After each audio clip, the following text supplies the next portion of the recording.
In a world that scrolls in endless streams, let every voice be heard, not lost in quiet dreams.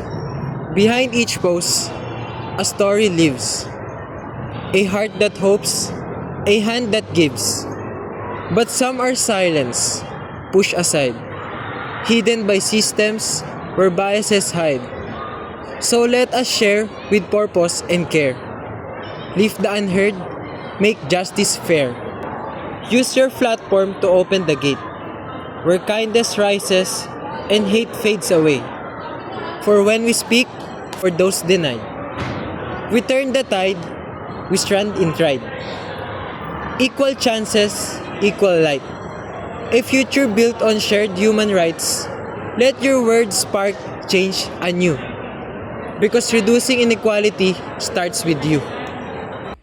A single share can start a flame, a spark of hope in someone's name.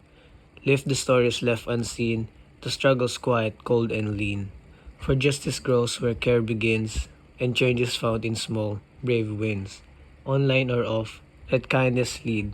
A fairer world is what we need. They tell us justice is blind, but somehow it knows exactly who to look away from.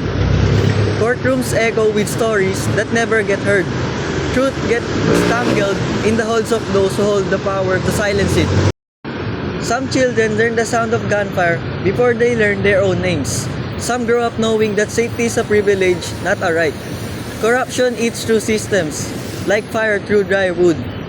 And ordinary people are left breathing the smoke. Peace isn't just the absence of war. It's the presence of dignity. It's walking down your street without fear.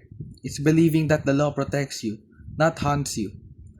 SDG 16 is not a gentle goal. It's a demand for fair courts, for honest leaders, for communities where trust isn't a luxury. The world is cracking in the places where we try to stand apart. Everyone wants change, but too many want it, without changing anything. Nations draw lines on maps, then act surprised, when the problems stay boxed in and the solutions don't. Some hoard resources, some drown in scarcity, and somehow we think we can solve global crisis with isolated efforts and polite promises. Climate, hunger, inequality. These aren't local storms. They are global lightning striking everywhere at once. Partnership isn't charity. It's survival. It's the truth that no country, no person can carry the weight alone.